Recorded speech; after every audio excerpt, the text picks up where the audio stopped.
Yes. Okay. Hello and welcome to 50 Shades of Maintenance. This is our new show. I am Tanya O'Rourke, also known as VSG Tanya 2011 on YouTube, and I'll let these handsome gentlemen introduce themselves. I'm TJ, and I'm not known on YouTube. Right. I'm known by nothing on YouTube. And I'm Kirk, VSG Kirk. And I am Phil, otherwise known as Fat Kings Phil. Yes, you are. Uh-oh, did y'all talk over each other? No, We do that all the time. you guys didn't talk over each other at all. No. Must be out the All right, well, I think we internet. should start. Right. Okay. Well, I thought we should start with just starting with where we are in our journey, where we started, and we'll go from there. So I had my surgery in November of 2011. So I'm just over 3 years out from VSG. Lost about 100 pounds, and I'm in maintenance. Phil? I started my journey. I'm a lifetime fat kid for starters. I started my journey in July. Fuck you. Why do you gotta say I'm a life fat kid? Lifetime What's fat that? kid, because it's going to What? make a difference at some point in this conversation. At some okay. point in this conversation, we'll make that. All right, go ahead. Because I have a theory. But anyway, I started in July of 2013 at 332 pounds, sorry, and currently weighing into like 205, 208, somewhere in there. So 120, 130 pounds. Kirk? So let's see, surgery January 2013. I've lost about 165 pounds and have maintained that for the past year without much effort. I'm TJ, and I lost 50 pounds, and I've maintained it pretty well. Yeah, you have. I've done pretty 50? good. Yeah, 52. No. Liar. No, I started at 340. I generally bounce around the 120s. My lowest weight, or I'm sorry, the 220s. 120, I'd be way too skinny. If I was in the 120s, I'd look like Phil, and I don't want to do that. Like Pete. I look like Pete. I look like Gooch Monster. There you go. So I had surgery in September of 2013, right? Does anybody know? That's Yep. correct. Yeah, That's right. That's right. That's Yeah, right. because on one of the other shows I said last year, but it wasn't. It was more than a year ago. And anyway, so I hit goal at like 9 months or something. So I've maintained for like 7 months. Okay. Awesome. Well, Kurt came up with the title of the show, and I think we all kind of have our own feelings about it, but I like to say that I like the title of the show because I think it's really indicative of how everybody kind of feels about maintenance, that there's no one way to do it, and I think we're all examples of how we do maintenance our own way, and maybe we don't always agree on how we're doing it, but I think whatever works for you is the best thing. So I think it would be good to kind of get into what we do that's different. I thought we were going to talk about how we met. Oh, I forgot. You're right. I forgot how we met. Okay. We'll have to. There's a couple of us on the show that have never hosted the show. They've only been guests, so there's a little more pressure when you got a host. So I don't know. I met Phil. Me and Phil worked together at a place called Myers Internet in Colorado Springs, and he was fat then because, as he said, he was a lifetime fatty. And nobody liked him. He used to sit in the corner on the floor whenever we had meetings because he didn't want to break the chairs. Yeah, we struck up a friendship, and it lasted. I didn't think it would because that was my big threat was, man, we're good friends now, but as soon as we move to the next place, I'll never talk to you again. But we actually started Fat Kings after I moved to the next place. So anyway, that's how me and Phil met. And then I met Kirk and Tanya both through the community, through watching our YouTube stuff, and then talking to them on Facebook. And Kirk was actually the first WLSR I ever met. Seriously, he was the first one. He popped my cherry, really. Well, with me. As far as, and then what makes it extra scandalous is Eric was there too. Yep. So technically he popped Eric's +1 share. Also, yeah, and the two ever since are forever connected. We have a bond. It's funny because Eric, he spent most of the time eating and just giggling. He just kept he just kind of giggled a lot. He's very shy. Eric's kind of shy in person in real life. Yeah. But, Well, he had two such handsome bearded gentlemen sitting with him in this obscure. It was somewhere in Spokane, or wasn't it? Spokane? Yeah, it was Spokane. You guys came up and met me. It was like a bar restaurant type thing. Yeah. That Like was my kind of place, really. And I popped my cherry on my drinking too. That was the first time I had a drink after weight loss surgery. I had a cider because I was like, well, I can't have a beer. Yeah. And so we had the cider. Oh, I just saw your cup. That's awesome. You like it? Yeah. It's my VSG Tanya Go Cup. So good. Oh, I didn't see my picture on it. Oh my. Shit, Kirk, you I should have didn't told us see that that before earlier. we had done it. Oh, that's so funny. I didn't know. He's got my picture on it. Yeah, it's just like she's just delicious. And then Tanya, we met. I met you before I met Phil and Kirk at Mardi Gras last year. Oh, that's right. Yeah, we met at Mardi Gras before we met in Tampa. Right, and So, so yeah. that was in February. Yeah, so me and Jenny went to Mardi Gras, and then we met, and then you met Phil directly after that because we went out and we happened to run into him. That's right. And so I met you, then Phil, and then I met Kirk when we went to Tampa. Yep. For WLSFA. That was so exciting. But I have been following Kirk's videos for a long time, so I'll tell you when I fell in love with Kirk. When y'all went to OH, y'all went to OH a couple of years ago, and y'all were all on the bed doing those videos with the video interview thing. Yeah, it was Pillow Talk. And yeah, and y'all were talking about me. So I'm a narcissist, so I thought that was fantastic. Yes. I still have never seen that video. I've heard of it, but I've never seen it. It was like a whole series. Yeah, it was like 3 or 4 videos. Yeah, no, I've never seen it. Well, you probably have, but you were probably on Ambien. Yeah, I don't remember much after that. So Phil, how'd you meet everybody? Well, as you said, we met through work, and you've been friends kind of ever since. And then Kirk actually was one of the first people I started watching videos of because I was looking for guys in the community. Kirk was definitely one of the guys ahead of me, and I was like, wow, really enjoying learning about the journey through his videos. But I didn't actually meet Kirk in person until much, much later. Tampa. I want to say Tampa, right? Yeah, Tampa. Yeah, Tampa. Yeah. So actually, I met Tanya right before, like you said, I met her at Mardi Gras, which I didn't realize that was the first time you guys had met too. That's really weird. So even I'm learning something on this show. But yeah, I got to meet Kirk in Tampa, and it was everything I dreamt it would be. and probably more. And a little bit more, and who knows? That story may come out. We don't know. It's like the WLS bobsled, right? Oh, that was like one of my favorite parts of that whole trip. That's right. When my granddaughter, I got my first picture of my granddaughter, because and there's that picture of me holding it up. I was like, oh. Yeah. Well, I have a funny story about when I found TJ's videos. Sarah Spano kept talking about the Fat Kings. Oh, watch the Fat Kings. And so I thought, let me go subscribe to the channel. And the first video that came up was TJ's 10 Things I Hate video. And I was like, this dude did a video for like 45 minutes. And I came from the era of keep your videos less than 10 minutes. And I was like, what does this dude have to talk about for 45 minutes? And I thought, well, I'm washing dishes. I'll listen for a few minutes. And when I get bored, I'll just turn it off. And you never got bored. And I'm like, holy shit. I listened to the whole thing. I was like, I hate that too. I hate that too. Like, oh my, I was like, John, he was on World of Warcraft or something. And I'm like, yeah, listen to this guy's video. He hates all the same shit we hate.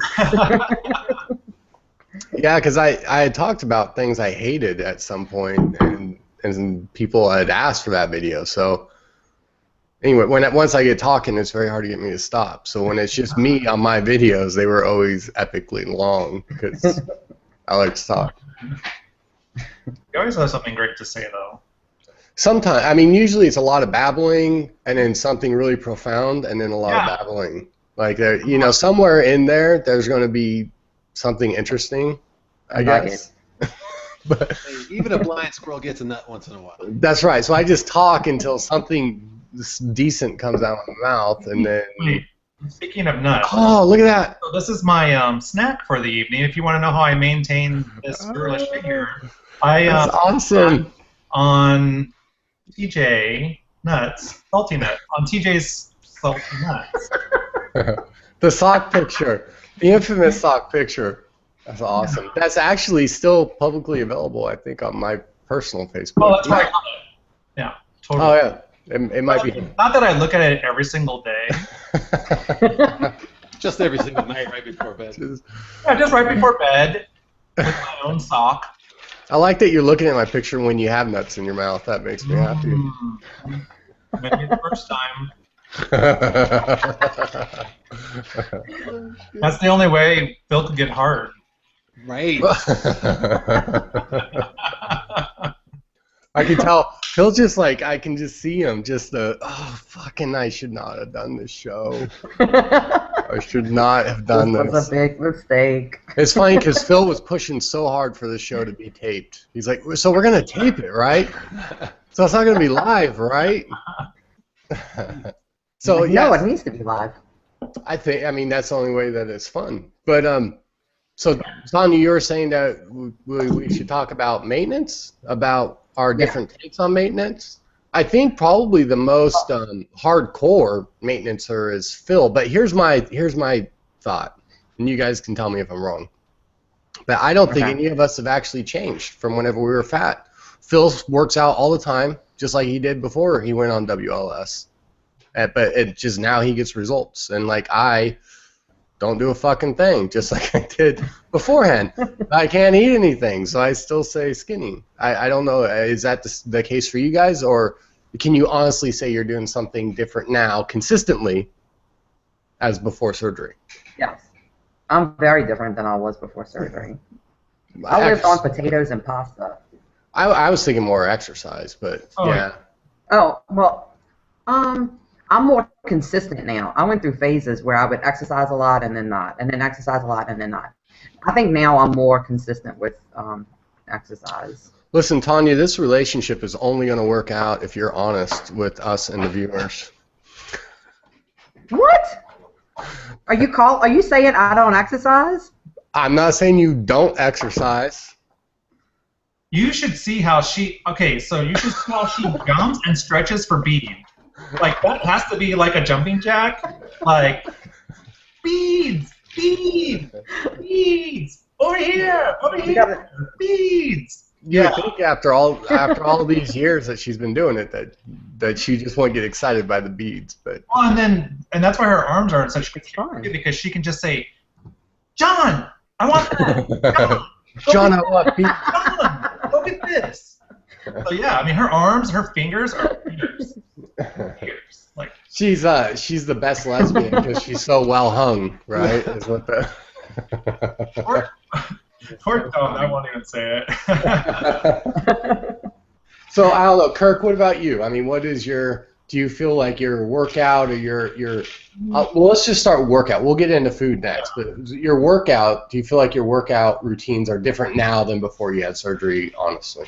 Okay, so yes and no. So do I just actually went back and watched a video of mine from like a year ago, May. So it's almost a year, and I'm complaining about the same thing. Like, you know, I'm at the exact same weight, but I'm like, oh yeah, I'm still not kind of into the whole gym thing, and I really wish I could be into the gym thing, and I really want to do the gym thing, and that's really not any different now, except if you're gonna compare me now between pre-op and now, yeah, I'm really different, because if something's within a couple miles of wherever I'm going, I may choose just to walk. You know, it's way different where I used to, like, you know, if it was even going to be 4 or 5 blocks or up a hill, it's like take the car. Now it's like, no, I'll just like walk, because it doesn't affect me. I don't get winded. It's faster actually here in Seattle to walk, you know, a mile than it is to drive a mile. I did my first 5K post-op. This is from the Mustache Dash. I mean, it is Tanya on this side, of course. Mustache Dash. So that's something that's really different. I would have never done that pre-op. I would have never. I mean, I would have done a 5K, but I would have walked it. I would have never tried to have ran it, and I would have never gone alone. And so that's very much post-op Kirk, I guess, as when it comes to like working out or being more physical, is like I'm willing to take more chances. I just still haven't found that love of just going into the gym and lifting heavy things. But tell me, hey, like if Phil were to say, hey, Kirk, come to Colorado and let's go on a camping trip. First of all, I'd be like, and then it's like, yeah. Well, as long as he wears plaid the whole time, right? Yeah, yeah. And as long as he says a few times, I can't quit you, Kirk. I can't quit you. Let's hike, or whatever, I'd be fine. Like TJ, if you said, oh, hey, let's go snorkeling down in Tampa, I'd be okay. Tanya said, let's go walk the French Quarter for 8 hours, I'd be like, hell yeah. So so there is a difference. There is a difference. So Phil, what about agree. you? I think that's the thing. No, go ahead. Well, I thought that we would get to Phil because he's not saying anything for whatever fucking reason. But Well, so Phil, I mean, I feel like maybe you do work out more, but you were working out like a madman anyway, trying to lose weight. So I don't think that it's really changed, has it? No, I was working out 5 days a week, or at least 4 days a week, and I think really I would just work up to my limit. So basically, I would work out until my soleus muscles would cramp up so bad I couldn't do it anymore. Your what? Your what Soleus muscles? Soleus. It's in your calf. It's on the outside of your calf, bottom by your Why don't elbow. you just say your fucking calf muscles? It's not a calf. It's actually a little muscle that runs along the outside of the calf. All I right, think I've actually felt that on you. Next time I see you, I will let Almost you higher? What's the muscle that's on the upper inner thigh? What muscle is that called? The Inner thigh testiculus maximus. Or for me, it's the testiculus minimalist. No, it's like the So abduct. mine, it must be the vaginal, I Oh. don't know, Maximoris.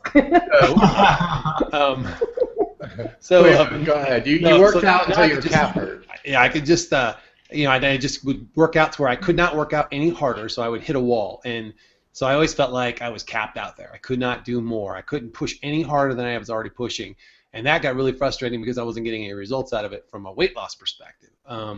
But now I can push much farther, go a lot longer in my workouts, do a lot more intense type of working out. I can run now, which I could not do before. I don't like to run, but I can. And now I'm getting real results. And I'll talk more about why I think that is when we get to the food section. But Phil, let me ask you about that. How did you stay motivated to exercise when you weren't getting results? Because I think that's why I would fall off and not want to do it. I had the same thing with like shin splints and things, even just walking, and then I would just stop because it would piss me off. So how did you just keep doing it, even not seeing results? I really felt like at that point that if I stopped, like I was just going to start gaining at that point. So it was like, I wasn't losing, but I wasn't gaining. You never got to like an effort point? Like I think I had gotten to a point where I was like, effort, I'm just going to be a fat girl.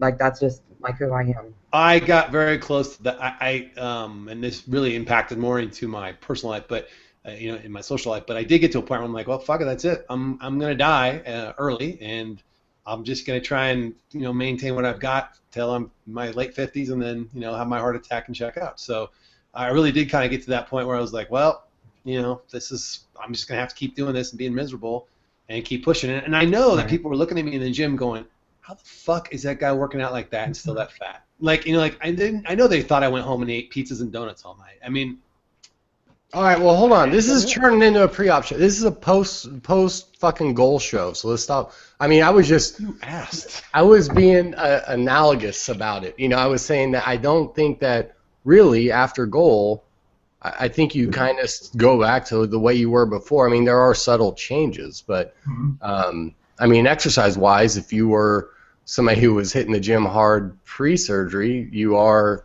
post-goal. Whereas if you were just a lazy fucker beforehand, then yeah, you're more active. Yeah. But I mean, I think maybe that goes back to the goal of the surgery. I don't know, but like my goal is just to be more active. So I'm more active. So I don't need to hit the gym 5 days a week, because that's not what I was looking for. I've always just been looking to be more active, whereas Phil, you're going for a very specific body type of some kind. You're like, you got this whole plan because you do that. That is very true. I have a very specific, and that goes really to the point of reaching goal, if you will. As we get into that, I'll talk more about it. But I think Sarah Nerd Oregon mentioned this in her video. Like, you get to goal and you get to what we call maintenance, and by definition, maintenance is maintaining the same thing. I never wanted to maintain my goal weight. I wanted to basically change my fitness level next, or I always had to have another goal down the line. For me, it had to be the next thing. So for me, I have another goal for July of this year that I have to reach, and then I'll set another one, and then I'll set another one. That's how I'm wired. So. Well, and Tanya, you had talked about that, because I know that I had said, well, I'm at like, once I hit goal, I was like, okay, I'm at goal, and that's it. Like, I have no other goals, and you were very adamant about, no, you need to set more goals. So do you feel like you've set goals since goal, and you've stuck to it? Yeah. Or have you set goals and been like, well, that'd be nice to do that? No, I've set goals and stuck to it. Like, that's why I did the half marathon, because I did that way after I hit goal. Because I hit goal, I had surgery in November, and I hit goal in August. So that was about 9 months. And then I didn't do my half marathon until like a year and a half later. So, no, I think for me, I have to have goals that I'm working towards. Otherwise, I could slip right back into old habits. I mean, I feel like I have things that I've changed majorly.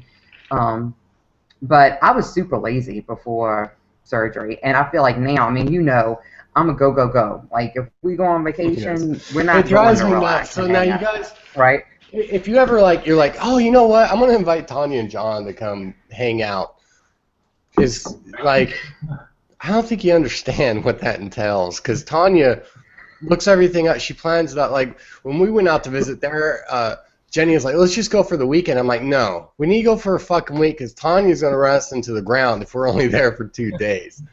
So you need some fucking time to just... Well, they know, because they were just here 2 weeks ago. I ran them into the ground.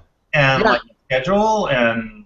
Yeah, like, she's worried about you getting bored. It's like, no, I just want to, like, drink and just do nothing at some point. Like, I think the best time that I had was whenever we all sat around and watched and listened to John play the guitar. That was the funnest part of the trip. No, that was fun. But anyway, yeah. But John and I worry that people aren't we're not packing in enough fun, and that we're not showing people enough things to do, and we just want to squeeze everything into every moment. Yeah, but and even so whenever you guys sit back and relax now. When you guys come here, you even have it like planned out. Like I should be hosting you, but you turn anyway. So Kirk, what about you? Do you have any more like goals or aspirations physically that you're trying to hit? No, I think I'm a lot like you. Where I think from a physical standpoint, I don't have any other kind of goals. I think if I have any goals, they are to maintain. For me, I've always kind of said the measure of my success with weight loss surgery is not this initial weight loss or even this initial period. It's like, am I still this weight 5 years from now, 10 years from now? That for me, that's, if you want to call that a goal, then that's what it is. But like, I'm perfectly happy with my 90-year-old woman body the way that it is. If you start going like, I look like a 90-year-old woman, just like pull up any picture of Gooch Monster and you'll immediately feel younger.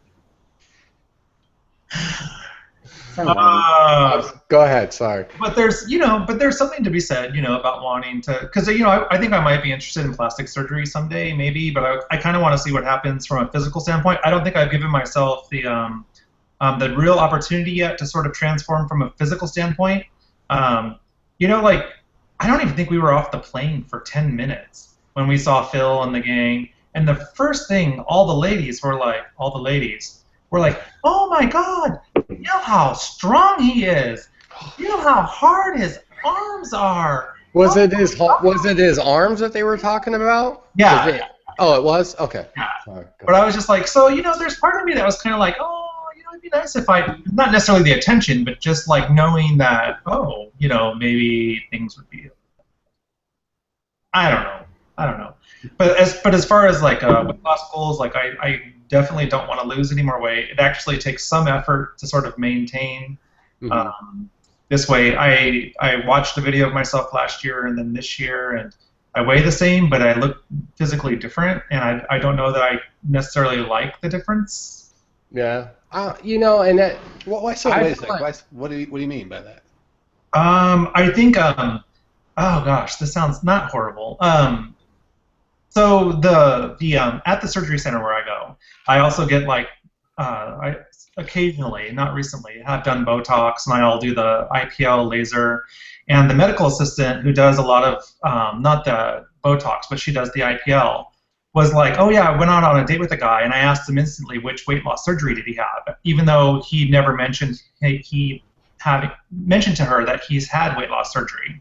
And she's like, I could just tell he had that look. And I feel like maybe, I don't know, like there is maybe a look, but it's probably just a look that anybody has who's had a lot of weight loss, whether intentional or unintentional.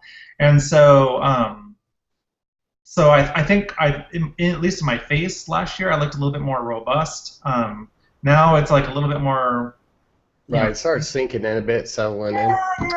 And but then again, I always get back to I'll have a fleeting moment where I'm like, where that bothers me for just like a second, and then I think about, no, wait a minute, I feel so much better than I did a year ago, 2 years ago, 3 years ago, and so those thoughts like instantly get squashed by just like, wait a minute, like, and then I start looking at what we call normies, or people who haven't had weight loss surgery, but then who are just naturally thin, or maybe just have a kind of a lower body fat percentage, and they don't look much different. So I think it's a mental thing. It's just a mental thing. So I don't know. I feel like I got too skinny, and then I gained weight back, and that actually came from watching my videos back. So every once in a while, I'll go back and watch myself and masturbate. Well, because I'm so fucking hot. And I was noticing that I was much more turned on by me at a slightly heavier weight than when I'm at a skinnier weight. TJ, I just said the same thing the other night. Not about myself, but I said to Eric. But about me, right? You were like, you guys were jerking each other off and watching my videos. Totally. And then I looked over at Eric and said, you know what? What's really weird is like, not that I would ever, leave Eric for anybody. I mean, I'm saying though, I've noticed like my attraction, or the kind of guys that catch my eye now, are bigger, hairier guys. And I'm like, is it that like a weird like longing for what I used to be? Because like before that, my MO was always fit, muscular, hairless, twinky, whatever. But it's weird, really weird. But yeah, I just said that to Eric the other day while we were totally like doing each other while watching me, right? Yeah. It was the 45-minute video. So yeah, I mean, I just felt like, whenever I look at myself at 207 and I look at myself at 225, even though it's 6'6", right? That's not it sounds like a lot, but it's not. I don't really notice that too much, but I can see a slight difference in the way my face looks, and then also there's a certain amount of respect that you command whenever you have a larger stature, right? I mean, not fat, but not skinny. I mean, the way people interact with me is definitely totally different than pre-surgery. There are certain things I do miss about being fat. Yeah. There just are. But so let's go. I mean, we'll talk about the food in a minute, but I'm kind of curious about, like, it was one of the topics I wanted to come up with, or that I want to talk about, and that was just that goal it's not really all that. Like, you think that goal is like, fucking, yeah, just get to goal, and then you get there, and there's a certain amount of like, I pumped mine up with videos and all kinds of stuff, and it was exciting to do just strictly on a scale standpoint, but goal is not really all that. So I don't know, Tanya, I mean, what's your thoughts on that? Well, I went back, I watched the video that me and Phil and Kirk did however long ago, during the summertime, I guess. And I talked about this a little bit then, and it's still true. Like, I always say that the losing phase is fun, and then once you get past that fun, it's like a high that you're on. As you're losing, you're you know, you've seen the scale move and people are commenting and you're feeling good about yourself, and all of a sudden it's just like you're just the same. And it's good that you're just the same, because normally it would be like you're down and then you're going back up again. But it's definitely a low after, because it's just not as much fun to see the scale bounce up 2 pounds and down 2 pounds and up 2 pounds. And that really messed with my head for a month. I think it was about 6 months before I really got okay with the fact that the scale wasn't going to go down anymore. Even though I didn't necessarily want it to go down anymore, it just, like, there was no high anymore when you got up. Like, I would get up every morning and weigh myself every single morning, and I had to wind up just letting that go because it was pissing me off. Even though it wasn't bad, it wasn't good either. So it's definitely a letdown. In maintenance, how often do you guys weigh yourselves? You know, the thing with me is that, I mean, I'm not a big fan of the scale, but yet I do use it, and it's just, it's there, so every once in a while I'll step on it. I have no set schedule. Like whenever I was in my weight loss phase, every week I'd weigh myself. I fucking lie. Like every 2 hours I weighed myself, but I only counted my week, or my weight, 1 day a week. Now, like, I'll step on it, but it's more out of habit, because I don't, like, if it moves 7 pounds, I don't think anything of it. Like, I'm like, oh, I gained 7 pounds, and then 2 days later, oh, I lost 7 pounds, just because weight fluctuation or whatever. It doesn't register. So even though I step on the scale, it's more out of just habit. Like the number that's on it, unless it's something crazy. Like if I'm at like 239, I'm like, whoa, fucking chill out. But, you know, generally it's in the same, 5 to 7 pound range, and it just doesn't even register. It's like drying off or brushing my beard. Yeah. That's just me, but I don't know. Go ahead. Well, I know, like, when I was initially in the beginning of the maintenance phase, I would still weigh myself every day, and then I kind of backed off to twice a week, and then when I started seeing a little bit of regain, it really pissed me off and got in my head real bad. So now I'll probably weigh maybe once a month. And what's funny too is that with my weight now, when I was at my heaviest, I could lose or gain 10 or 15 pounds, and I probably wouldn't notice. But now I can feel if I'm down a little bit. So if I feel like I'm down, that's when I'll go weigh. So I'm like, the number is not going to piss me off. Mine's about the clothes. When I start feeling fat again, I keep my clothes in my bottom drawer, and I'll just throw my old clothes on. And I'm like, yeah, no, I'm not getting fat again at all. But Phil, what? You're fucking boring, dude. No, you need to. Boring. No, you're boring. Like you, like the thing.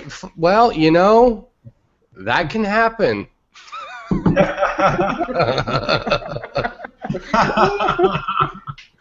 Nobody else will understand. But I understand, to be honest with you. So it's all right. I don't know. We'll get into personality changes. I don't know.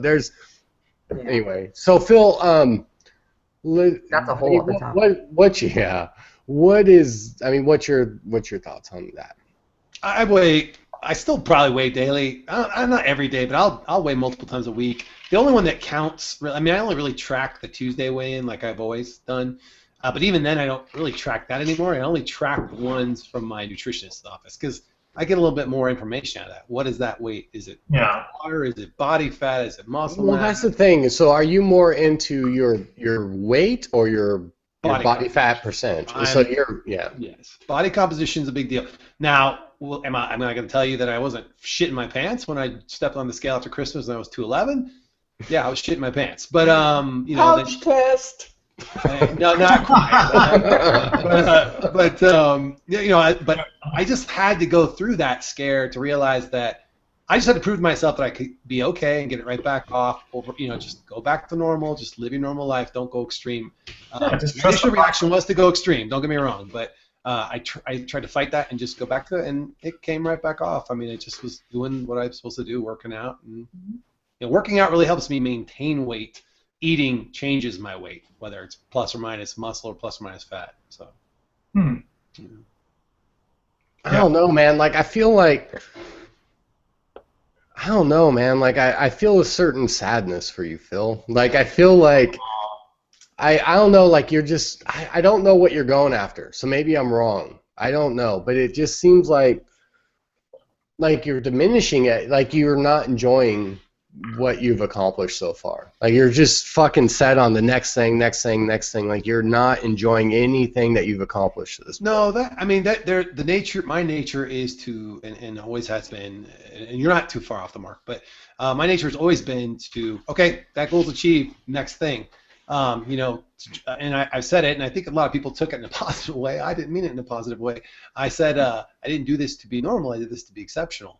And what I meant by that was I didn't want to just go get weight loss. I wanted to be the weight loss poster child. You know, I wanted to go in there, and I have a lot of friends who are super fit and super, you know, muscular, and just like I'm like, shit, I want to run with those dogs, you know, and that's not been my, you know, genetic disposition. So I've had to work really hard at that, and then finally I'm at a point now where I just kind of even stopped the whole vanity piece of it, and I'm like, look, I just want to be able to do this. Oh, I'm sorry. I'm sorry. I didn't mean to interrupt you. Go ahead. I'm not lifting for size. You're making me crack up, TJ. I'm not working out for you know, to get super lean. I'm trying to get to a specific body composition that I feel is good. So, like I said, if I went to 15% body fat, but I went up to 215 pounds, fine. You know, that's not about the weight anymore. It's about the body comp and then strength. I don't care if I can bench my body weight and I don't gain another, you know, millimeter of muscle size, then I'm fine with that. It's more about the actual achieving the strength goal. So at what point do you think you're just gonna like enjoy it? Like just be like, I'm good. Like I mean, even if it's just taking a break or whatever, but you're just like fucking, yeah. Like I was 360 pounds 2 years ago. Like I accepted that I was just gonna die 2 years ago. At what point are you just gonna like chill out and celebrate that? And then, I mean, and then you can go back to it, but I just don't feel like you've ever had the joy of everything you've accomplished. I maybe I'm wrong. Well, I mean, I think that I have like kind of like the NSV moments, like where I'm like, oh, I skied all day with my daughter, and I was able to do that multiple times and not get fatigued. I could do it all day long. I'm like, holy crap, I could have never done that. We went camping and we went kayaking all day long. I couldn't have done that before. Hell, I towed around the lake half the time. So, you know, I went to Tucson with my son and walked all day. 3 days in a row back to back and never fatigued even though I was sick. So I mean, I do appreciate those kinds of like those things like I couldn't have done before. These are the things I was missing out on. There's other pieces though that I think that are holding me back in a lot of ways in more of the mental and personal life things that are just going on that are definitely keeping me from fully experiencing the joy of it all because I think for all the great things that came with it, it came with a lot of stuff you have to deal with, and I'm just the process of still dealing with it. So. Well, I smile. I mean, I'll get to you. I'll actually go right to you next, Kirk. But I smile because I hit my mind fuck, the mental part of this journey, way before Phil, and we were actually talking about this later. But I was like, this is all about the fucking brain. It has nothing to do with the body. And Phil's like, no, I'm good. It's all about the body. And so now he's finally hitting it, so it makes me happy. But go ahead, But Kirk. you know what? I think that. Oh, sorry. Sorry. Go ahead, Tanya. I'm sorry, ladies first. Which in your guys' case, Well, in that case, bitch. that's what I'm saying. That's right. So in this case, it's hard to tell who I should have go first. But Kirk's been waiting. Let Kirk go. yeah, go ahead, Kirk. So Well, no, I was just going to say what I wanted to say was that so I've met Phil 2 times, you know, in person, and you know, almost a year apart actually between the 2 things, and so there was a big physical difference between Phil in Tampa and Phil in New Orleans, but there wasn't that much of a difference in Phil from a mental standpoint. I think Phil has fleeting moments where it is all right and where he is happy and where he is reaping the benefits of all of his hard work and what he's doing. But I think he's right when he says there's, you know, other things going on that retard his ability to fully appreciate, you know, all of it. And I think once some of those things are kind of settled and fallen in place, I mean, I saw a very happy, content, not crazy, but just very comfortable in his own skin person multiple times, and they were a year apart. So it didn't have a lot to do with his physical appearance or his physical the physical period that he was in, because there's probably, I don't know how much difference there was between you in Tampa and you in New Orleans, but from a just a what did it feel like? Did it feel like there was a big difference? well. Anyways, A much better kisser now, right, Kirk? yeah, just like yeah, but no. So I'll tell you.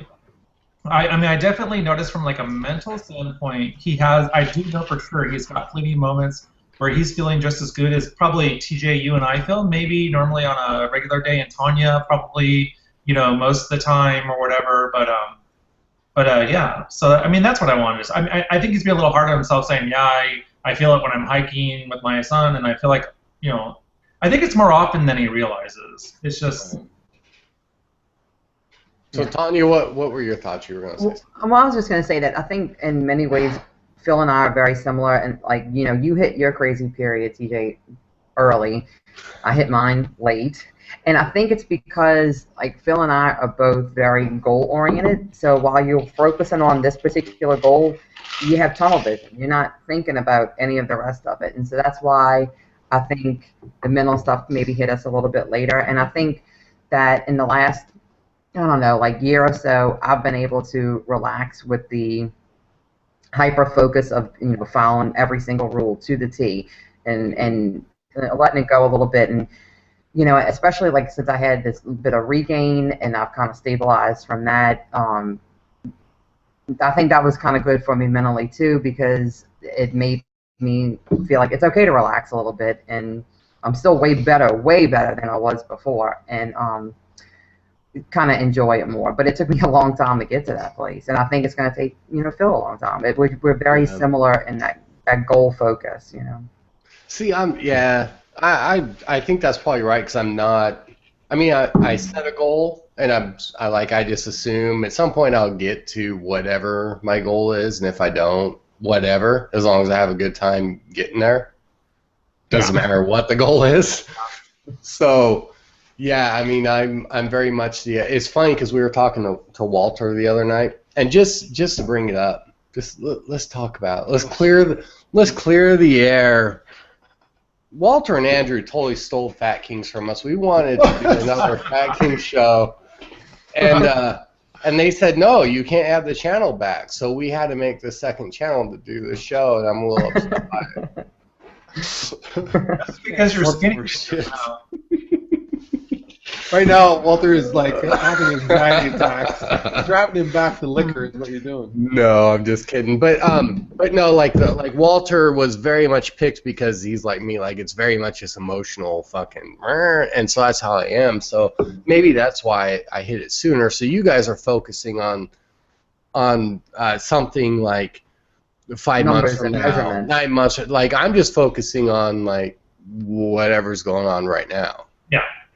I don't give a fuck about a year from now, because I have no control over a year from now. I can only experience what's happening right now, and that's it. So maybe that's why I hit shit a little bit quicker. But well, I think too, because Phil and I have talked about this before too, that being like, you need to be an overachiever. Like, I got to be better than everybody else. I can't just be as good or close to being as good. I need to be better than everybody else. So I need to be the best weight loss surgery patient there is out there. And I definitely had that attitude for a long time. And I think I've relaxed on that a bit lately, but it's just it's where you come from growing up as a kid. It's like I know I can't be good because with my looks, like, that's not great. So what are you talking about? I'm talking about when you're a kid coming up. Like, crazy talk. I was a fat kid, and it was not good. You're the best lady though now. I mean, beforehand you were just a fat bitch, but now you're a perfect lady. No, I'm pretty sure I would have liked it before. I think we would have been friends before too. We would have been eating a lot of muff together. I think we would have eaten a lot of muff. Just saying, some beignets and some muff. That's right. Yeah, you guys talking dirty, Kirk. My boobs would have been bigger. Like that. My boobs were way bigger. You guys, it's funny because I think everybody that was in NOLA, other than Mamma Mia, was pretty close to goal. Well, Mamma Mia is close to goal. Was everybody else goal? Did everybody else hit goal? But you guys fucking went for beignets like immediately. Like the first thing I saw of you guys was you guys were eating donuts. Like you're supposed to be role models. Yeah, but don't you think that that's kind of a victory in and of itself? The fact that you can kind of go and have, like, we went and got the muffins and got the beignets, and you're like, hey, I'm just gonna have some. And wait, somebody, you guys got muffin, Nola? Yeah, we all ate muff. Dude, we all sat down and ate muff right next to the Mississippi. Did you? Now I heard that you, like, some of you couldn't handle too much muff at one time. Somebody was talking about it, like you had to take muff in doses. I mean, Melissa didn't do well with muff. Kirk, did you do well with muff? Well, I mean, too much muff at one time will give you the foamies. So, yeah, and you definitely don't want to be dumping in New Orleans. So I was very careful with my muff intake in New Orleans. I mean, did you notice a difference between like yourself and a straight guy like Phil? Like, was Phil's muff intake greater than your muff intake while you guys were in NOLA? Do you think? Phil's muff attention was very focused throughout the entire trip. So it's kind of hard to say like I was willing to try like a variety of muffs. Right. Probably like Phil just liked one flavor of muff. On like the original muff. Right. Like, you know, I don't know how else to say it plain. But yeah. But yeah, you know, I mean, we were eating muff. I mean, Bobby was snorting powdered sugar off of beignets. But did Bobby snort shots to everybody? Yeah, but did Bobby snort any powdered sugar off muff? I think Bobby's snorting powdered sugar off of muff days are long gone. Are they? Okay. Oh, yeah. Okay. Well, I wasn't sure what is. His muff days are over. Thank God. I mean, I was curious about his relationship to muff. Well, I mean, Helen Keller could have figured that one out. I was so in the dark. I was too. I had no clue. I had no clue at all. I don't care. I love me some Bobby. You know, he's always a good time. But everybody. But you were asking, was everybody at goal? Melissa's not, and Katie's definitely not. But I'll tell you who who had the most energy, was the most like Energizer Bunny, was Katie. Oh my God. Fucking A. Yes. Katie. Yeah. Was she? She went running on the last day. After all that drinking, she got up and went for a freaking run in the rain. I'm like, she's fucking. And on God bless her. On Saturday morning, she said, Tanya, I am keeping up with you. Because I said, I'm shutting the place down. I'll send people home. I don't care. Because I'm staying out to see my band play until they finish playing. And she said, Tanya, I'm hanging with you the entire time. And she did. She came home with me, and then she got up the next morning and went for a run, which I did not do. So. Yeah. And then the whole next day, like on our entire trip home, I mean, she just was like energy, and I'm just like, holy crap. Like. See, and I'll bet you, I'm willing to bet that Katie was like that even at her highest way. Because I was like that at my highest way, man. TJ, I'll tell you, I did not sit fucking still ever. And like, go. And I'll bet you she was the same way. So, I mean, it's really nice to see her, like, being able to, like, I couldn't run Monday morning. I was wrecked. There was no way I was going for a run. I was like 2 seconds away from being hooked up to an IV at some local hospital somewhere, dehydrated, because I was like, yeah. No, but I mean, it was a nice mixture of folks, and everybody was like really respectful of what people could do or couldn't do or whatever, and there was, and what was really nice is it was never even an issue. We didn't sit around all day talking about weight loss surgery. Right. I mean, there was just a lot of talk about all other kinds of things. You know, most of it completely inappropriate. I mean, at some point, we were asking to see John's crotch at some point, and Phil, the gentleman that he is, offered to stunt crotch. Sure. I'll go ahead and crotch for you, John. Yeah, I mean, he only did it, because like, I mean, Eric wanted to make sure, I was okay and hanging around exceptionally virginal and upstanding citizens of New Orleans. So yeah, no, I mean, everybody just had a good time. I mean, we were just, it was good. Anyways, but that's not what we were talking about. But yeah, no. And NOLA sounds fun. I wish I could have made it, but there was too many of you fuckers there, so I had no interest. I guess the point is that the people that were in maintenance were sort of mindful, but not in an intentional way, of the folks that weren't in maintenance.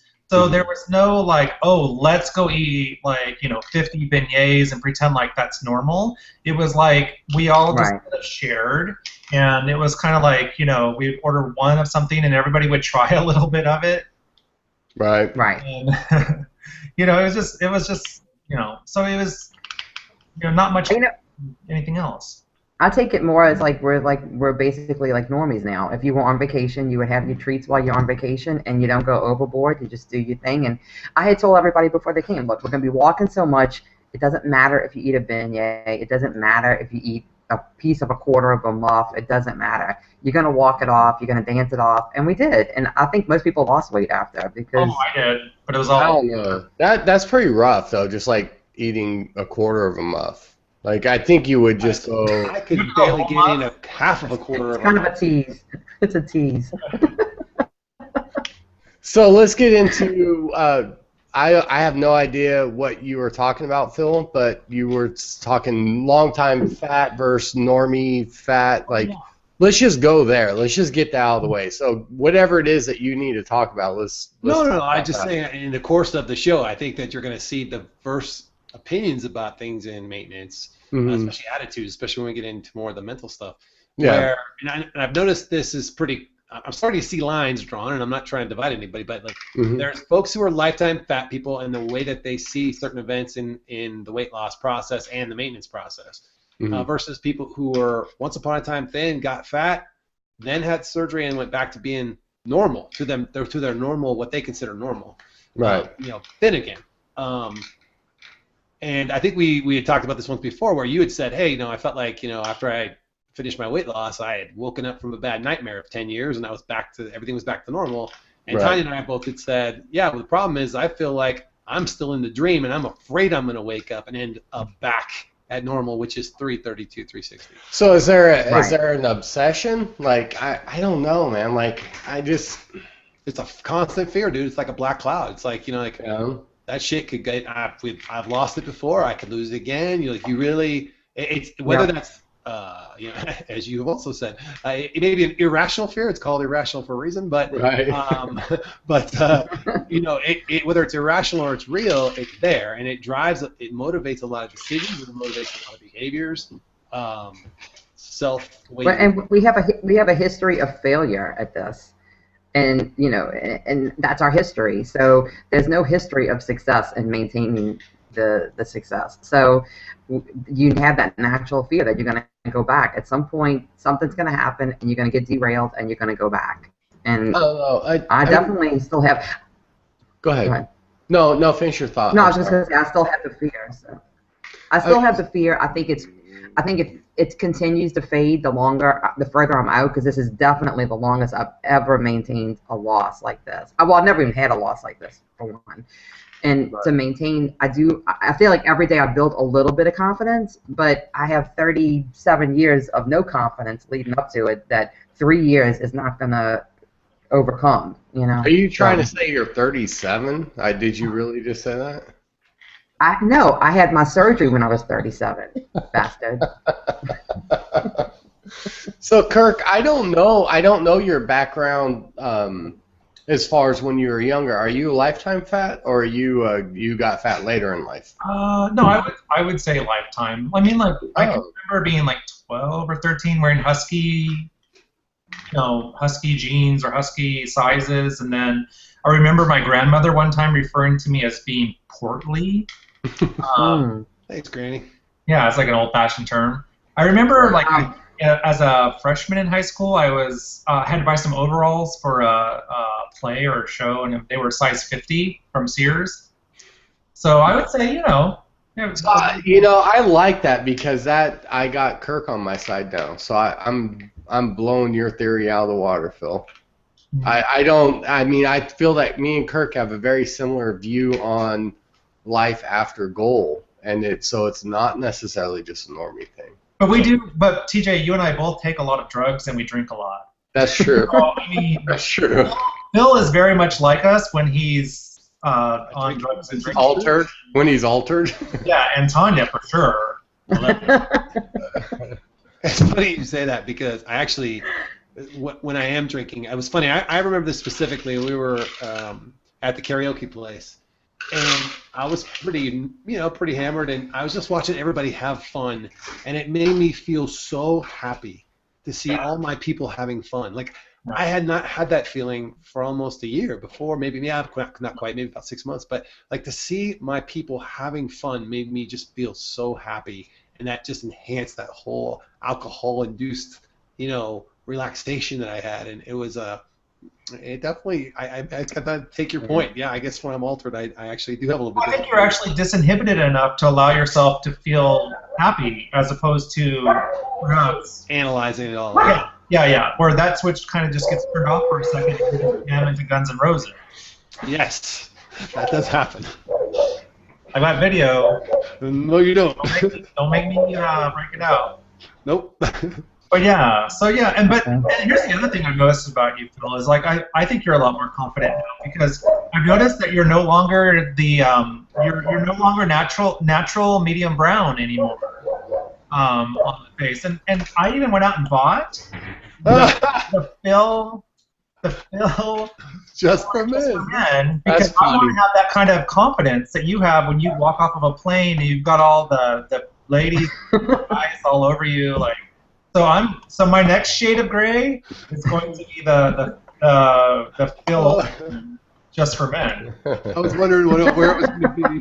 That's funny. He has everybody else. That's awesome that you did that. Now I feel like I didn't prepare properly. So. I know, right? Well, it's okay. You can still drop trowel. No. That's what's in that glass. So I mean, as far as eating, I don't know. Like I don't feel like I'm as regimented or frightened of eating other things. Like I understand if I eat poorly, I'm going to gain weight, and then I don't eat poorly, and then my weight goes back to where I want it to be. Phil, you seem to have a strong fright of this, but let's go to Tanya first. But I mean, is that something that you're concerned about, Tanya? Like, do you freak out if you eat some bread and gain a half a pound? Well, it was, and then I had to regain because I ate whatever I wanted. But I found since I have stabilized at the regain, it doesn't matter. I can be super good, or I can eat some crap, and I stay within like a 2 or 3 pound range. So I'm good with that. If this is where I'm going to be, then I'm fine with that. But I'm not as regimented as I was for about the first 2 years. I mean, I still eat low carb, but so we had like king cake yesterday. It was Mardi Gras. I had a piece of king cake. Before, like my first 2 years, I wouldn't have even had a bite of it because I was so afraid. So I've definitely relaxed on it, and I've decided that if this is the way I'm going to be where I can live a little, then that's fine. And then the pre-Tanya, though, how much king cake would you have had during the Mardi Gras season? Oh my God, I would have had a lot of king cake during Mardi Gras season. No. And this time, when everybody was here, I probably had 2 little pieces like this big, where like I would have had like huge wedges before. And like yesterday, I had 1 piece, and so that was the first piece in a week. So altogether, I probably had 2 pieces in the whole season. Yeah, so yeah, it's different. It's way different than what it was before. Yeah. Yeah, and I think that's the thing with me is that I see what other people like when I'm like this week. We had catered lunches every day at work, and I watch these guys eat like 4 sandwiches and a brownie and chips, and everybody's drinking like. I watch people drink a regular Coke, and it freaks me out. Right. So there's just a lot of things that even though, I can eat poorly sometimes, I realize that I'm nowhere near what I was pre-op. So, I mean, it just does not freak me out. So, I mean, getting the Phil, you seem the most sensitive to straying from the WLS eating routine. Yeah, I eat. I still really focus on proteins. Again, mainly because I'm trying to build muscle and burn fat, and I'm having a real struggle with if I lose, I lose both. If I gain both. I'm trying to try and find the right combination. But the downside is that I also know that I'm eating shit I shouldn't be eating throughout the day and here and there. And I think the thing that scares me is it's not so much the food, because I'm not eating it in quantities that to your guys' point, that I would have in the past. But it's the fact that I know better and I'm still doing it. And it's like that out of control kind of previous old Phil thinking now. Yeah. I'm trying to learn that, hey, that's just, a part of living, and you're going to have if you have a Hershey's Kiss or something, it's not going to kill you. And at the same time, I'm trying to be very sensitive to the fact that thinking could be dangerous. So I'm trying to find that mix where I don't freak out when I go too far off plan. Like when I was down in New Orleans, no problem. We had a beignet, had a quarter of that sandwich, and I got about halfway through that quarter, and I was like, I'm good. I was fine. But when I'm home and the regular stresses of life are going on, and you're just in that pattern, I just shoveling crap in your mouth thoughtlessly can still happen, and it scares me. Right. It still scares me a lot. I agree. That scares me too. I'm scrolling through the comments, so somebody else take over for a minute. I'm seeing if there's any class. I mean, everybody's saying that everybody looks good, so thank you guys. But I'm looking for questions, so if you have any, ask them now, because we're gonna wrap it up pretty quick. Hey, I had a question that got posted on my Facebook. If y'all want to do that one, Sure. Go ahead. but it has to do with plastics. So I don't know if y'all want to. No, go for it. Okay, so Totally Terry asked me, she said, you look fabulous after your tummy tuck. Recently I've seen tattoos over tummy tuck scars. Have you considered this? I think they are pretty cool. Just curious about your take on it. Also wondering if you're going to the Chicago meet and greet. I'm not going to the Chicago meet and greet. I just have so many travel plans this year. I couldn't squeeze it in. So unfortunately I won't be there. I do love Chicago though. As for the tummy tuck tattoos, I have considered that. I've looked at many tattoos that go over the tummy tuck scar. I don't think I'm going to do it, only because I scar really well, and my scars are fading really nicely. So I don't think I'm going to need to. I had thought about doing something like a vine and flowers and all that stuff, and John wasn't really into it. So I don't think I'm going to do it. But I do think it looks nice on other people. So I'm not opposed to it. Is John still thinking about getting a tattoo on his lower back? John what? Is John thinking about getting the tattoo on his lower back? Fuck you. I'm not even going to say it again. I said it twice. Are you getting a tramp stamp? Are you getting a tramp stamp? Wait, Tanya, I need to ask Tanya. So are you talking about tattooing somewhere down near your pubic region? The pubic region. Wait, no, you can't. That's private area. Oh, pubic area. I haven't heard her say that for a long time. That was so funny. I said it in my second to last tummy tuck video. It's like the sexiest thing. Like, she could read the phone book to me, but when she whispers pubic area or I lose it. So the first question I see is from Teeny Tiny Tummy for Christine. That's awesome. She watches all the shows, but she asks, are TJ and Phil coming to the cruise in April? I mean, it's Kirk's cruise, so he's going to be there. Tanya's going to be there. I am not doing any meet and greets. I have my position has always been that Phil will come through and be there. The more he denies something, the more it's true. Phil, are you going to be there? I am not. It's not looking good. Unless my house sells. So yes, Phil will be there my house on the cruise quickly, and I could get resettled into my new place and everything lined up. Great, but it's getting really close, and I'm not. It's not looking good. So yeah, Phil will be there as well. No.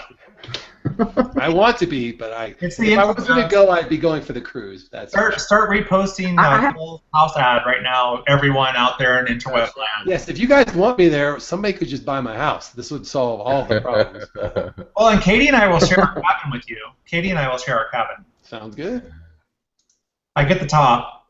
TJ, I have a question. Okay. TJ, I have a question. Will the NSB website be Tanya, will the NSB website be done before the NSB retreat was? Tanya, I have an answer. I have an answer for you, Tanya. Go ahead. Are Are you working on the NSB website, NSB retreat website? No. Will it be done before the actual NSB retreat? No, I haven't even thought about it at all. Now that I am. Why am I not surprised? I am 100% committing to that trip.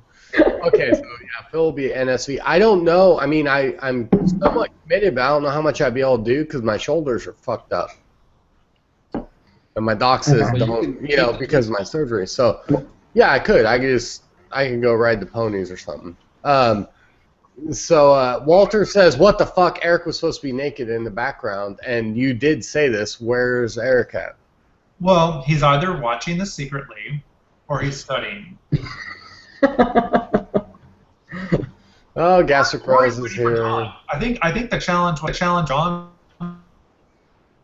Oh, you digitized. Say that again, Kirk. I said there was also a challenge issued earlier, I think, where Tanya said if John did it, then Eric would do it. And there were like hard hats involved, and I had to negotiate and say, well, what about a bike helmet instead? Because we're not the village people. Hello. John said We also have hard hats.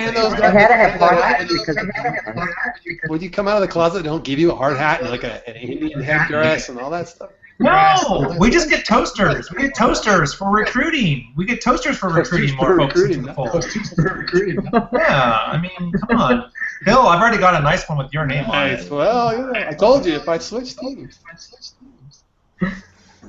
So Neo said his goal isn't somebody's giving feedback. I'm guessing it's Kirk. Uh-oh. Because everybody else has headphones on. Is it still there? Yeah, it's Kirk.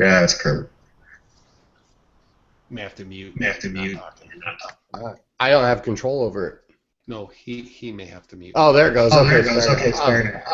No, it's not. Kirk, so Okay. turn your volume down. Got it. How's that? I don't know. Let me talk. Better. Okay. So Neo says goal isn't all that because you didn't actually long for the weight loss. The longer for a better life. I don't know. She's saying something, but it's too long for me to read in this state of mind. So yeah, I mean, I think for me, I hit goal too quick. I think is what she's saying. If somebody else, Tanya or Kirk or Phil, if you guys can see it, please feel free to read it. Yeah, so what she's saying is that the goal is not all that because you didn't actually long for the weight loss. You think it's all about the weight loss, but what you longed for was a better life. So hitting goal becomes almost meaningless. I wouldn't know about meaningless. I don't know if I agree with that statement, but it's all about, she says it's really all about what you do for yourself after you hit goal that matters. And I think I agree with that, but I think that you drive so hard for that number, and you do think that number and that being thin is going to make you happy. But what you and I am always leery to say this, especially, but this is for veterans, so screw it, veterans know this already. But you get so focused on that goal, and you think, oh yeah, when I'm thin, I will be happy, and my life will be better, and all this stuff. But what you don't realize is that all the crap that that you didn't ever have exposure to or had to deal with when you were heavy, because either you were blocked from it or you just didn't get exposed to it, comes along, and then you got to figure out how you're going to deal with all that stuff. How do you deal with the stuff that comes with being in this new place, and this new fitness level, and this new ability, whatever it is for you. I think that's where all the work really, starts coming down. And again, like you, TJ, did the work early.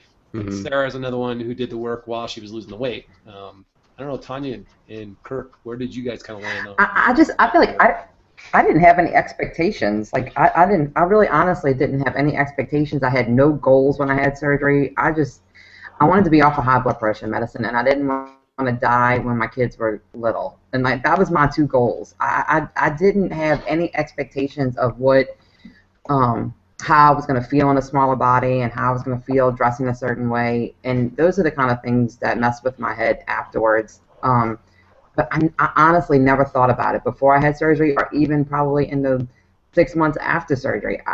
That was not my focus. And I think I didn't deal with it. I didn't even acknowledge that it was something to be dealt with. So The thing that's awesome, I think that's why it hit me hard when it hit me. how me and Tanya, well, Tanya became my BFF. I know Tanya has many BFFs, so I'm not going to claim to be hers, but we kind of went to the mind fuck at the same time. And she was like 2 years out, and I was like 9 months out. So I guess it just kind of hit you when it hit you. Yeah, I remember you telling me, why didn't you warn me about this? I'm like, I didn't even know. It never hit me. So You gave it to me. I got to take antibiotics now because you gave it to me, motherfucker. What about you, Kirk? Did you ever have to deal with that, or did That's you? awesome. Fill in this. What about you, Kirk? Let's get past that comment. Well, because Kirk? you guys walked all over. Kirk, go Didn't ahead. get a chance to answer. No. Can you hear me okay now? Yeah. Yeah, it's much better. Yeah, no, I didn't have well, there was like a whole wave where some of us, no matter where we had surgery, but all at the same time had some kind of weird wave of whatever. And I think that's probably pretty true in any group dynamic, I would say. I don't know. But like, I mean, I did videos about it where I was like, whoa, just kind of freaking out about my own reflection or my own shadow or this or that, or I've had very fleeting moments with Eric where I'm like, oh crap, what have I done to myself? Not necessarily in a great, where it was a positive thing, but kind of like, yikes. But it's very fleeting, very fleeting. Hopefully that's what the question was, because I was putting headsets on. Yeah, no, you answered. So, Dana, my woman crush, Dana. Oh. I always have to give her props and love every time. Yeah. She gets all blushy and stuff. But she says that she wanted to know if you really learn it, or if you've learned any new coping habits. That she's having problems with that. Like for me, I haven't. I still turn to food. So if I'm like really alcohol. But outside alcohol, like ice cream is my thing. So if I'm having a really fucked up week or whatever, I'll grab some Ben & Jerry's. So I do still turn to food. I haven't found any new coping mechanisms. What about you guys? Vagina. Vagina? So you turn to vagina now, Kirk? Then? No.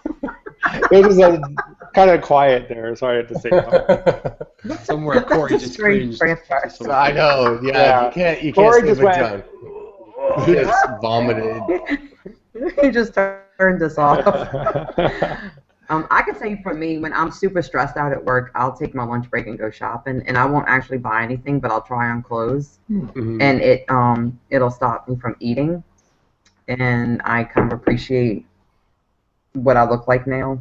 So that's probably not the healthiest thing either, but that's something that I do. Okay. Kirk, have you found any new coping mechanisms, or do you still find yourself turning towards food?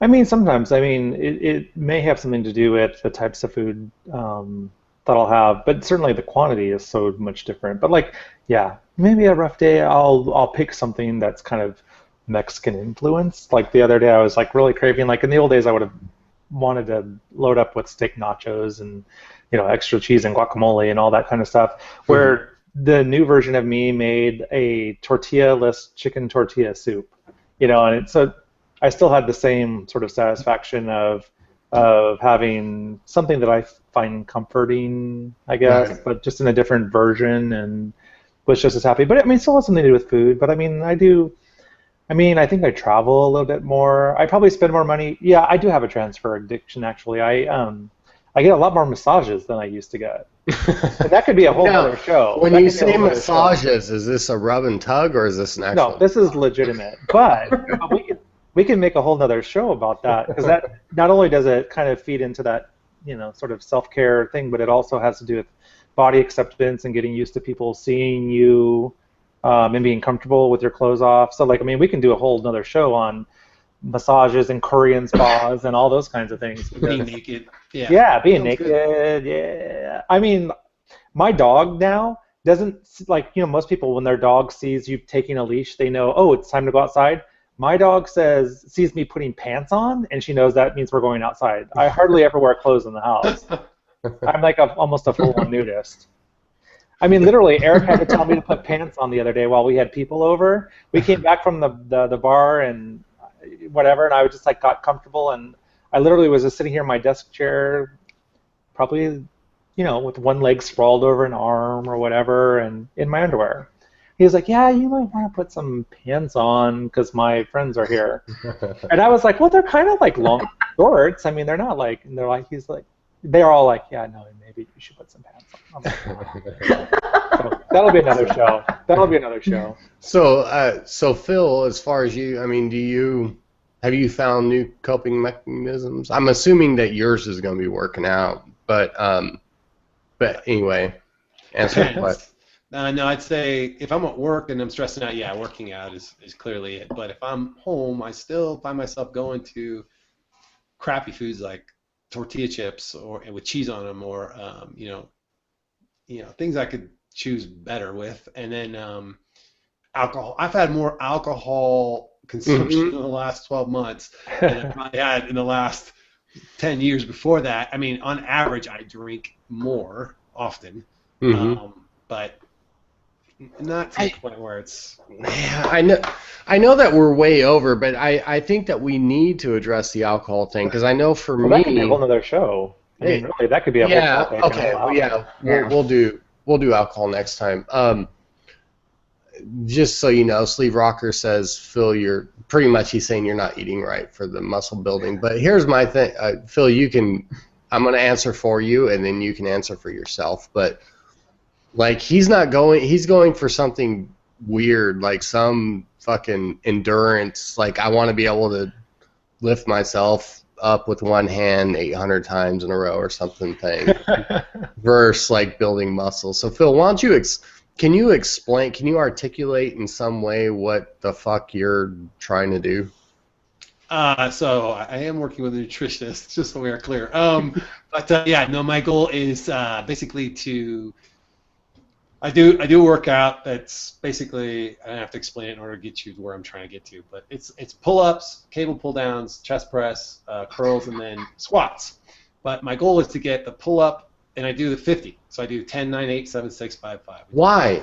But explain why. What is this 50 thing that you? It's an endurance thing. It's a strength and endurance thing. So basically, what I want to do is be able to do that with my body weight, not the cable pull downs and the curls. I could do that, but the pull-ups, the push-ups, and the squats, all at my body weight, 50 times by July. That was just my next goal. I'm like, that's what I want to do by July. I want to get to that goal, and that's what I've been working on. But I mean, changing my body comp to about 17% body fat. So. I mean, but where is that coming from? Because it's funny, because like I think of you and I think of like you would, like Roach is your golden moose, right? Or your golden cow. I'm not gonna get there, yeah. Yeah, but I mean, he's I know, like Roach is he's like seen Roach will tell you that's probably true. He's like the perfect specimen of a man outside of Eric.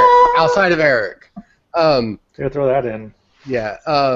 So, I mean, I would think you would want to go for the rip thing. So, where is this endurance thing coming from? I don't know. This is weird to me. So, I'm just trying to figure out. I've never heard of anybody doing your particular workout. I think another part of it is, and I will tell you, this freaked me out too. I went to a show here locally. It was a concert, and there were some people kind of moshing around and pretty rough. And I used to be like, no problem. Somebody bumps into you, they just bounce off you.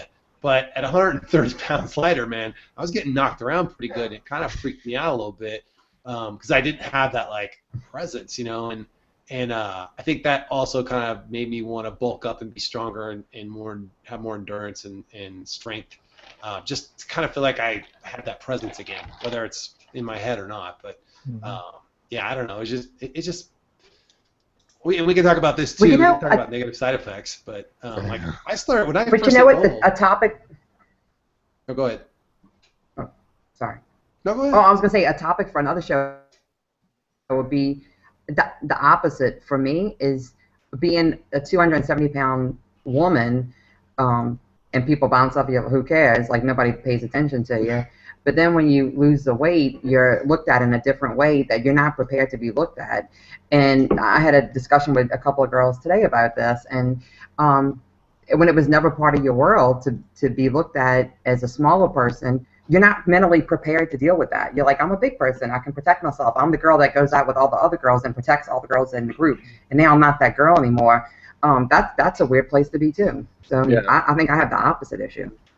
So I think that, that's the good thing about this show. Some people have commented, thank you for doing doing a post-goal show, because there's not a lot of them out there and stuff. But I think there's a ton of topics to cover. As far as our interaction with the way we interact with people, dealing with the different body sizes, it's going to be different for men, obviously, than women, but there's some respect issues that we kind of lose. Dealing with the attention, dealing with the food. There's just a lot of things. There's a role model kind of thing. Not me, because I'm gone from the community, right? So I'm not a role model anymore. Really? But you guys are all still very much superstars in the community and kind of dealing with that. So we have lots of topics. You guys can. We don't have like Facebook page or anything like that. So feel free to message us individually. I know Phil really enjoys private messages. So it doesn't matter if you have a cock or a vagina. Phil will be happy to talk to you at length at any time, day or night. Please message him directly. 50 Shades of Phil. 50 Shades of Phil, and that's where the show comes from. I think that's where the title comes from, because we always joke about 50 Shades of Phil. But I took credit for the show, but it wasn't. I kind of put the pairing together just because, and really the pairing came from, I watched the show when we announced that Tyrone was going to be the new host of Fat Kings. But I watched the four of us together, and I felt like it was a really good dynamic. So that's why I was like, hey, these are the four that I think should be on the show. And I've always, my YouTube life outside of like iOS Mojo or Win Mojo has always been with Phil. So I wouldn't feel right doing the show without Phil. So anyway, we have lots of topics. You guys ask us questions if you have anything. And do you guys have any parting words before we go? No, I'm just excited to be part of the show. Yeah. Kirk, you got anything? Well, yeah, very excited to be part of the show. I think you guys asked me if I was interested while I was still hungover or maybe still a little drunk, because I think I was still on the plane with Katie, and Katie was like, yeah, do it.